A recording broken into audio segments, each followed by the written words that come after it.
Sebuah minibus bermuatan bahan bakar ilegal terbakar di Desa Porara, Konawe, Sulawesi Tenggara. Api diduga berasal dari muatan bahan bakar di belakang mobil.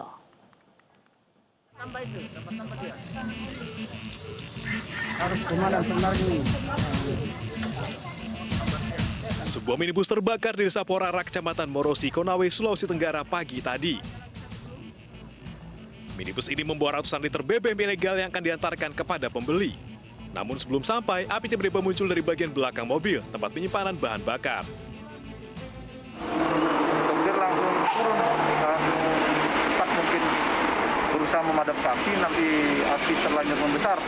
Sehingga yang bersangkutan, informasi terakhir tadi, sudah dibawa di rumah sakit, hanya luka ringan saja, luka bakar ringan.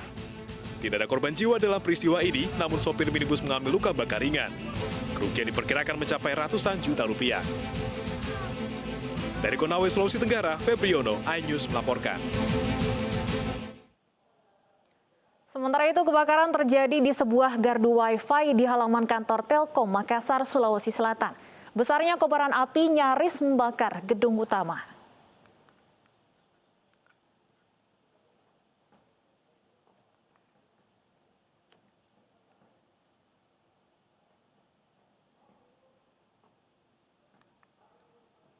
Bangunan yang terbuat dari plastik pun hangus terbakar. Api bahkan sempat nyaris menjalar ke gedung kantor utama yang ada di sebelahnya. Namun beruntung, api dapat dipadamkan 30 menit kemudian oleh petugas Damkar Makassar dan Brimopolda Sulawesi Selatan. Belum diketahui penyebab pasti kebakaran. Api diduga berasal dari bagian belakang bangunan yang dipenuhi tumpukan sampah. Tidak ada korban jiwa dalam peristiwa ini. Petugas kemudian menggelar olah tempat kejadian perkara untuk mengungkap penyebab kebakaran. Dari Makassar, Sulawesi Selatan, Yul Yusfin, iNews melaporkan.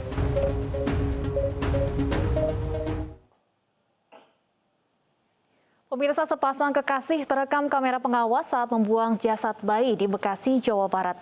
Video ini menjadi viral di media sosial dan mendapat kecaman dari masyarakat.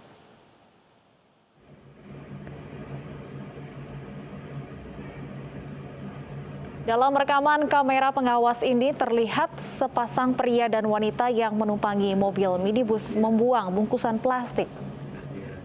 Belakangan warga menemukan jasad bayi dalam bungkusan plastik tersebut. Kedua pelaku nekat membuang jasad bayi saat kondisi sedang ramai. Bayi malang itu dibuang di balik mobil yang sedang terparkir di Jalan Bintara 9, Bekasi Barat, Kota Bekasi.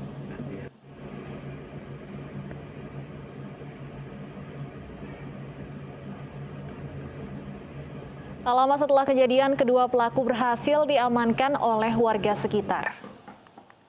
Dalam video amatir ini terlihat warga ramai mengerumuni pria dan wanita yang diduga menjadi pelaku pembuangan bayi. Usai diamankan, warga menyerahkan kedua pelaku ini ke polisi.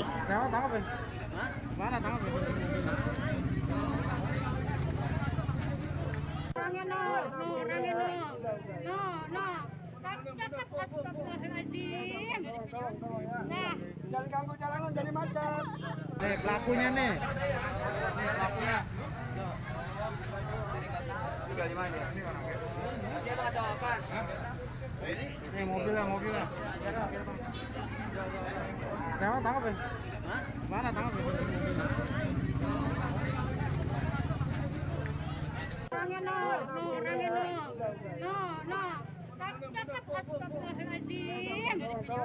Nah, jangan ganggu jalanan jadi macet.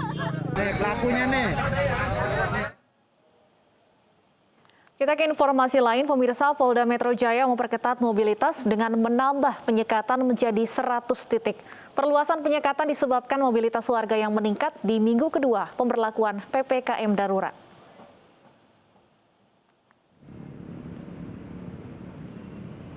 Polda Metro Jaya mengungkapkan mobilitas warga sempat turun di awal masa pemberlakuan PPKM darurat.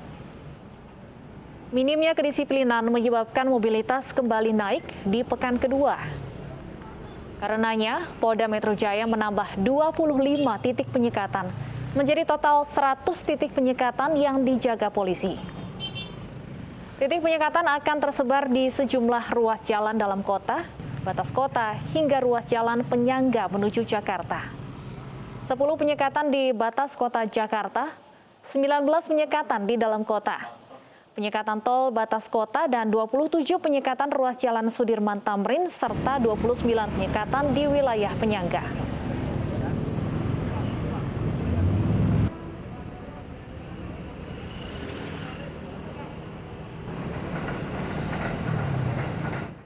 Sehingga ketika dilaksanakan pembatasan yang ada selama ini di batas-batas kota, ternyata pergerakan di dalam kota masih cukup tinggi, mobilitas dalam kota masih cukup tinggi. Itulah kemudian pembatasan tidak hanya di batas kota, tetapi juga kita harus bermain di dalam kota.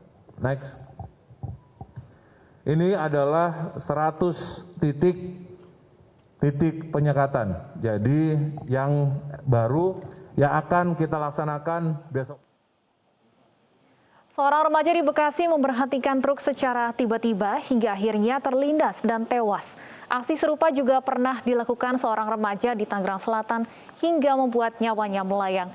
Semua ini mereka lakukan semata-mata agar viral di media sosial.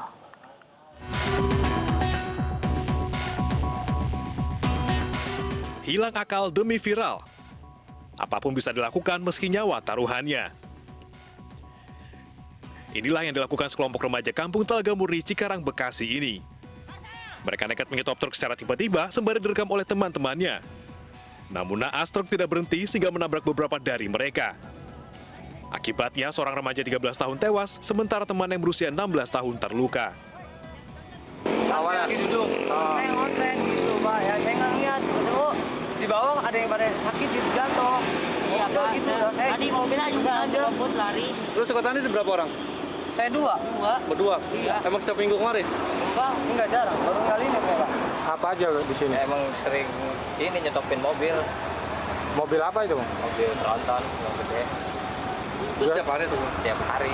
Setiap hari? Iya. Polisi masih mengejar sopir truk yang melarikan diri. Sopir diduga sengaja menabrak karena kesal jalannya terhalang.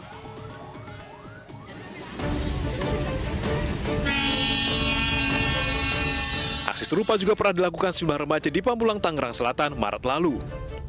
Mereka menyetop truk secara tiba-tiba demi viral di media sosial. Akibatnya, MH, salah satu remaja, tewas terlindas truk.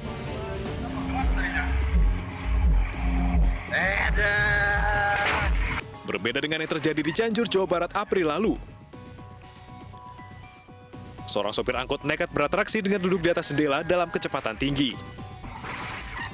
Karena hilang kendali, angkot ini pun menabrak mobil dari arah berlawanan. Akibatnya, 2 kendaraan ringsek dan 6 orang terluka parah. Sementara sang sopir angkot patah tulang di bagian kaki. Tim iNews melaporkan. Hilang akal demi viral, remaja nekat bertaruh nyawa demi konten di media sosial. Dan untuk membahasnya sudah bergabung bersama kami Direktur Keamanan dan Keselamatan Korlantas Polri, Brigjen Pol Krisnanda Dwi Laksana, Training Director Safety Defensive Consultant Indonesia, Sony Susmana, dan psikolog Felicitas Kaban. Selamat sore Pak Krisnanda, Pak Sony, dan Mbak Feli.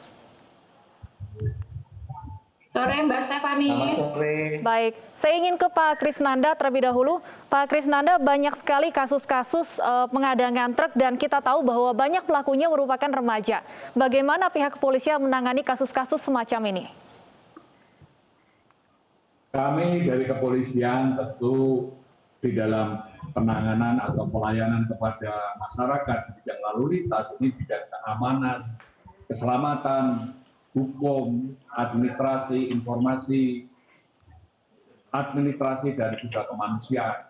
Nah, pada konteks seperti ini konteks keamanan dan keselamatan tentunya ya, kita melihat bahwa orang-orang yang menyetor atau menghentikan kendaraan yang melaju di jalan raya, ini sesuatu yang membahayakan keselamatan bagi dirinya maupun orang lain. Tentu pada konteks seperti ini, kita semua tidak mengharapkan adanya tindakan yang berat, karena para pengemudi pun apabila diberhentikan oleh orang-orang yang tidak jelas atau tidak tahu menahu pada saat mendadak, ini tentu akan bisa menimbulkan suatu masalah. pada konteks seperti ini seringkali terjadi seperti itu. Tentu kepolisian salah satu fungsinya menjaga, mengatur, patroli, bahkan menegakkan hukum, menindak. Nah, pada konteks kasus yang seperti ini hilang akal demi viral, ini adalah hal-hal yang kadang-kadang mengisi konten ini tidak mencerdaskan atau hal-hal hanya menimbulkan yang aneh-aneh saja supaya boleh dikatakan menimbulkan hal yang beda atau supaya yang lain. Ini kepolisian juga menyayangkan terjadi seperti ini. Ini lalu lintas ini kurang depan. Ini harus aman, selamat, tertib dan lancar. Ini peran masyarakat sangat penting untuk adanya kesadaran dan tanggung jawab. Baik, Pak Krisnanda, dalam banyak kasus kan remaja-remaja ini muncul secara tiba-tiba. Nah, dalam kasus-kasus seperti ini, apakah proses hukum tetap berjalan bagi supir truk? Kita tentu melihat kecelakaan itu ada unsur ketidaksengajaan. Pada konteks inilah nanti ada proses penyidikan.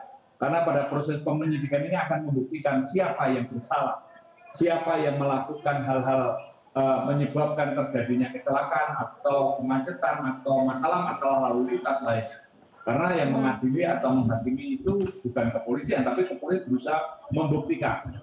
Tentu pada konteks seperti ini akan dilihat sejauh mana pada konteks penyebab. Misalnya seperti ini hal yang menurut saya sangat memalukan. Ini bukan konten yang mencerdaskan, ini konten yang memalukan. Seperti contoh supir ugal-ugalan, karena dia apalagi membawa penumpang. Karena ini adalah hal-hal yang berdampak bagi keselamatan dirinya dan orang lain. Karena konteks ini harus ditanamkan bahwa keselamatan itu yang pertama dan utama. Sumber daya manusia adalah aset utama bangsa. Jadi mari kita pamerkan kecerdasan konten yang cerdas. Artinya masih banyak cara lain kreatif, bukan cara yang membahayakan bagi dirinya dan orang lain. Baik, saya ingin ke Mbak Feli. Mbak Feli, kalau kita lihat kan memang kebanyakan kasus-kasus ini dilakukan oleh remaja. Apa sebenarnya yang menyebabkan remaja-remaja ini nekat, bisa dikatakan mempertaruhkan nyawa mereka demi konten? Ya, terima kasih Mbak Stefani. Remaja untuk konten supaya viral itu karena mereka berkerumun ya, bergerombol, berkelompok. Boleh dilihat bahwa semua aksi-aksinya tidak ada yang sendiri. Ini menandakan bahwa memang fase remaja itu adalah fase berkelompok, mencari teman, membuktikan identitas diri, bahwa saya diakui, saya berharga, saya ada gitu ya. Jadi kenapa nekat? Karena kalau tidak berbuat seperti itu akan dikeluarkan dari kelompoknya, akan tidak diakui oleh teman-temannya, akan dianggap tidak sesuai dengan levelnya, Mbak Stefani. Jadi mereka ada yang terpaksa dan ada yang memang untuk keseruan, begitu. Ada rasa ingin ikut-ikutan artinya sebenarnya? Betul, betul, betul. Ada hubungannya juga tidak dengan kondisi pandemi yang mungkin membuat remaja ini merasa terisolasi? Oh iya, untuk pandemi sepertinya kalau dibilang dari personality itu berlaku untuk semua ya, semua fase dari anak-anak, remaja, dewasa, kita semua merasa terisolasi. Hanya kalau dilihat dari fase kita mengambil keputusan, fase kecerdasan, fase stabilitas ekonomi, remaja memang yang cenderung paling labil karena mereka setengah-setengah. Mbak Stefani, masih ada di fase anak-anak tapi sudah menuju ke fase dewasa. Ini yang harus kita pahami bahwa mereka tuh lagi masa coba-coba. Tergantung dari lingkungannya. Kalau mereka berada di lingkungan yang berpengaruh positif, biasanya mayoritas mereka akan berdampak positif. Tapi kalau mereka akan ada di lingkungan yang negatif, mereka akan jadinya negatif. Sebenarnya saat mereka melakukan ini dampaknya mereka belum begitu tahu, Mbak Stefani, ini akan sefatal apa. Begitu sudah kejadian, baru mereka akan berdalih bukan saya, biasanya tidak pernah, ini baru sekali, ini coba-coba, begitu Mbak Stefani. Padahal tidak sedikit juga korban jiwa yang sudah berjatuhan akibat peristiwa-peristiwa seperti ini. Baik, kalau tadi kita bicara dari sisi para remajanya, saya ingin ke Pak Sony. Kalau dari sisi pengemudinya, pengemudi truk kita fokuskan, apa yang harus dilakukan untuk menghadapi hal-hal semacam ini, Pak Sony? Oke, terima kasih Mbak. Saya mau bagi 3 hal di sini ya. Pertama adalah jalan raya. Ini adalah tempatnya kendaraan yang bergerak. Bergeraknya ini dinamis, ada pelan, ada kenceng, dan sebagainya. Baik itu kendaraan juga ada kecepatan, karakter, kemampuan yang berbeda-beda. Artinya kita berada di jalan raya aja harus terima risiko kecelakaan, apalagi bermain dengan truk. Ini yang sangat berbahaya. Nah, kalau hari itu si anak-anak mampu selamat, hari itu ya, belum tentu lain kali dia akan selamat. Yang kedua, bahwa mengemudi kendaraan itu nggak mudah. Tidak segampang kita bicara teori. Dari semua proses mengemudi, yang paling susah adalah bagaimana ngerem yang aman, yang benar, yang tidak mencelakai. Apalagi untuk mobil yang truk, yang besar secara dimensi maupun berat. Berhentinya nggak bisa dan nggak boleh seketika. Butuh jarak yang panjang, ya. Artinya nggak ada bicara emergency braking di kendaraan truk. Karena kalau emergency braking dilakukan, potensi kecelakaannya tinggi. Nah, nggak bisa juga melakukan pengereman dengan cara avoid, menghindar, dan sebagainya. Ketika dia menghindar, pasti keseimbangan kendaraan ini akan hilang. Dan itu akan susah dikuasai, sehingga banyak sekali yang berujung kecelakaan. Nah, tidak semua nih pengemudi mampu mengemudi dalam kondisi prima. Malam hari contohnya ya, ini adalah kondisi di mana si pengemudi mengalami penurunan kemampuan motorik dalam bereaksi. Sehingga pesan saya sih begini, berpikir aman, kurangi kecepatan, dan bersiap-siap untuk berhenti ketika memang dilihat ada gerombolan orang-orang atau apapun di depannya. Itu kuncinya. Baik, itu untuk mencegah terjadinya kecelakaan. Saya ingin tanyakan juga Pak Sony, kalau kemudian kecelakaan terjadi, kita tahu bahwa remaja-remaja ini sendiri memang kadang suka muncul secara tiba-tiba. Dan secara psikologis, tak sedikit pula mungkin supir truk ini yang ketakutan atau khawatir kemudian melarikan diri. Dalam kondisi seperti ini, apa yang seharusnya dilakukan oleh supir truk? Ya, emang risiko mengemudi malam hari ini kan tinggi ya. Dan banyak sekali memang truk-truk ini berjalan malam, karena memang ada batasan-batasan ketika mereka melintas di daerah-daerah tertentu. Nanti mungkin Pak Krisnanda akan menjelaskan. Tapi ketika memang ternyata kondisinya seperti itu, nggak ada langkah lain, itu adalah sebuah risiko yang memang harus ditanggung si pengemudinya. Jadi tetap tutup kaca misalnya, atau bersiap melarikan diri ketika memang kondisi di depannya sudah aman. Atau dilihat, karena di dalam proses mengemudi ada namanya defensive driving, yaitu bagaimana melihat sudut pandang secara benar. Ketika pemandangan harus dilihat secara benar, artinya kecepatan dan jarak ini harus memang memenuhi syarat. Baik, saya ingin kembali ke Pak Krisnanda. Saya ingin kembali mempertegas, Pak, apabila ada unsur ketidaksengajaan dalam kecelakaan yang terjadi, bagaimana kemudian nasib dari pengemudi truk ini? Ya, tentu kita melihat ya, namanya kecelakaan itu tidak ada unsur sengaja. Kalau sengaja itu bukan kecelakaan. Nah, pada konteks seperti ini tentu ada faktor penyebabnya. Apakah dia sudah berusaha atau melakukan sesuatu ya. Apapun yang terjadi semestinya tadi yang saya katakan oleh Pak Sony, ini nggak bisa orang ngerem mendadak, ini berbahaya. Apalagi kendaraan berat, berisi muatan yang penuh. Dan orang-orang yang tiba-tiba nyelonong, nyetop, atau bikin konten, itu membuat kaget, membuat terkejut. Konteks seperti inilah, tentu jangan semua serba disalahkan yang besar, atau yang disalahkan yang yang berkendaraan mobil atau motor. Tapi lihat apa faktor penyebabnya. Ini adalah proses penyidikan, dan nanti yang memutuskan adalah hakim. Polisi membuktikan saja apa faktor-faktornya begitu ya. Nah, pada konteks seperti ini yang paling penting pada sisi kemanusiaan. Apapun yang terjadi jangan melarikan diri. Itu saja. Kalaupun mengamankan melarikan, lapor ke polisi terdekat. Karena tadi bisa saja dia berbahaya. Ya kalau orang yang hanya cari konten. Kalau perampok, kalau katakan dia akan membajak atau lain sebagainya. Karena dia harus membawa barang atau logistik atau apa saja. Dia kan juga bertanggung jawab atas barang yang dibawa ini.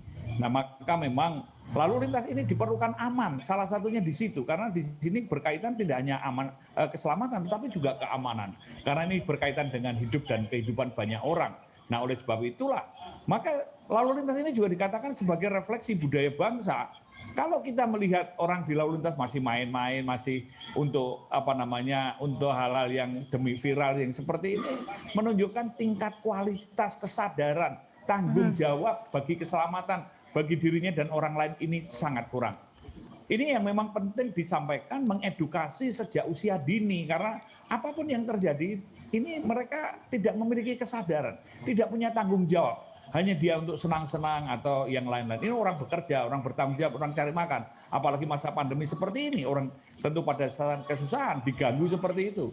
Nah, ini konteks yang ada empati. Ini solidaritas sosial. Tapi Bu Felicita sudah menyampaikan bahwa Mungkin orang-orang ini gerombongan bombongan gitu loh, sok-sokan, wah ini begini. Bisa saja, tetapi kita sekarang pada konteks ini masyarakat juga perlu ada kesadaran.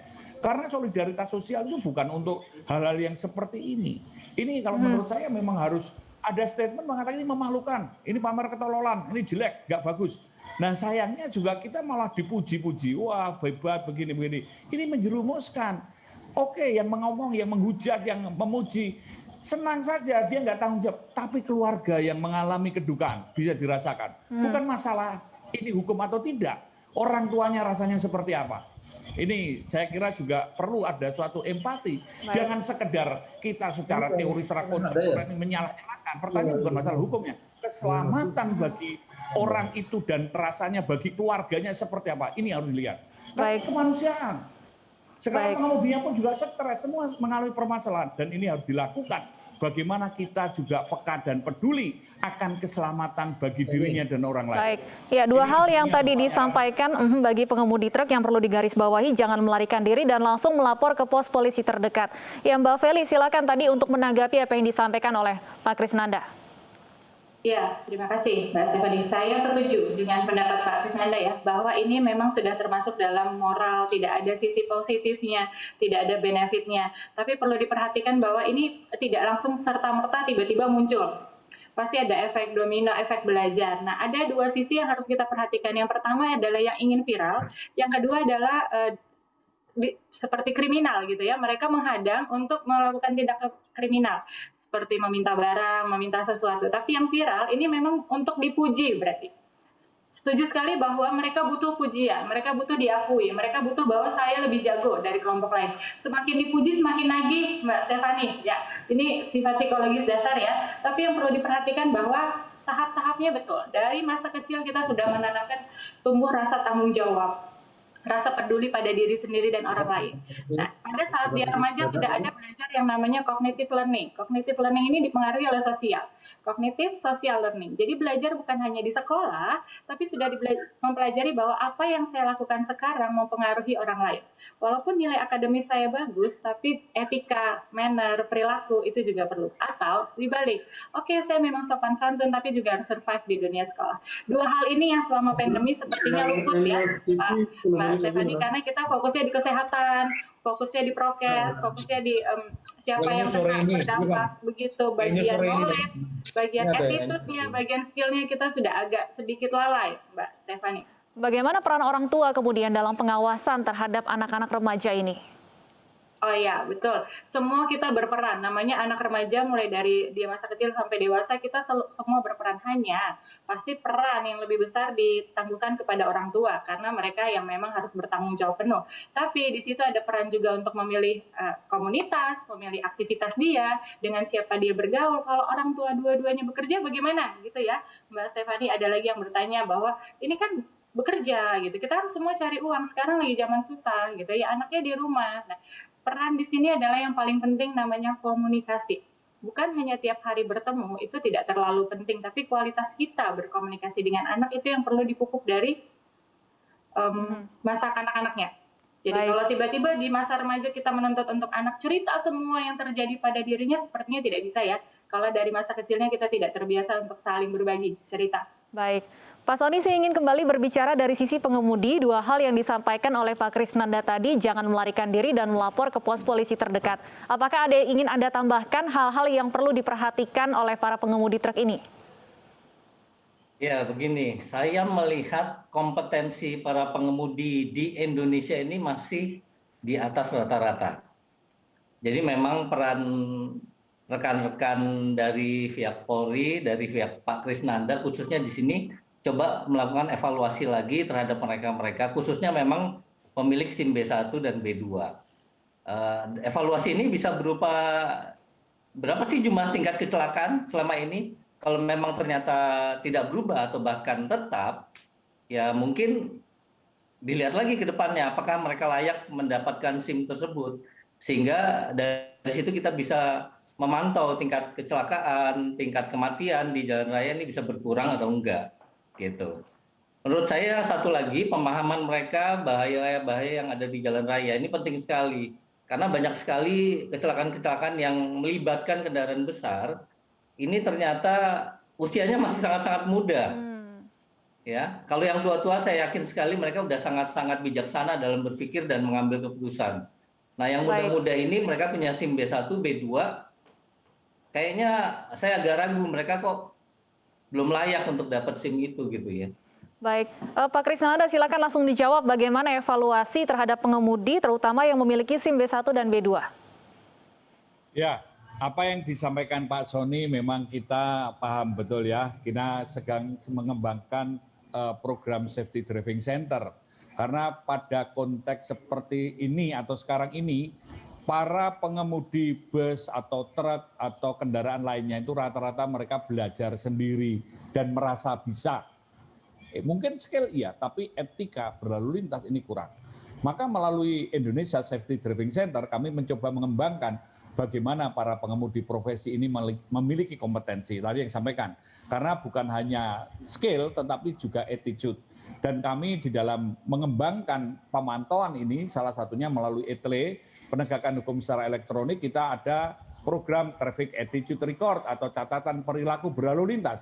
Dan nanti akan dikembangkan pada program Demerit Point System, pada sistem perpanjangan SIM. Apakah dia boleh tanpa uji, sehingga merupakan apresiasi selama memegang SIM, dia tidak pernah melakukan pelanggaran atau pelanggarannya poinnya tidak sampai 12. Atau yang kedua harus uji ulang karena dia pernah terlibat kecelakaan atau pelanggarannya lebih dari 12 poin. Atau dia juga harus cabut sementara karena ini putusan pengadilan karena mengemudikan ugal-ugalan misalnya. Atau dia juga melakukan minum-minuman keras yang memabukkan atau narkoba.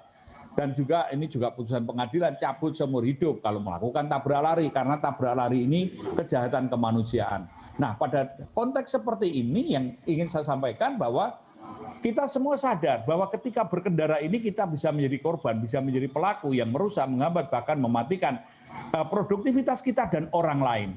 Dan memang yang paling penting disampaikan bahwa upaya-upaya kepolisian adalah meningkatkan kualitas keselamatan, menurunkan tingkat fatalitas korban kecelakaan, dan membangun budaya tertib. Ini yang harus ditanamkan karena sumber daya manusia aset utama bangsa dan jangan jadi korban sia-sia di jalan raya. Baik, kita harapkan ada peningkatan dari kedua sisi, baik pengawasan para remaja maupun juga peningkatan kualitas para pengemudi. Terima kasih Pak Krisnanda, Pak Sony, dan Mbak Feli sudah bergabung bersama kami di Aini Sore. Pemirsa, nekat terobos penyekatan, warga di Tegal bergotong royong mengangkat motor melewati pembatas beton. Aini Sore akan kembali sesaat lagi.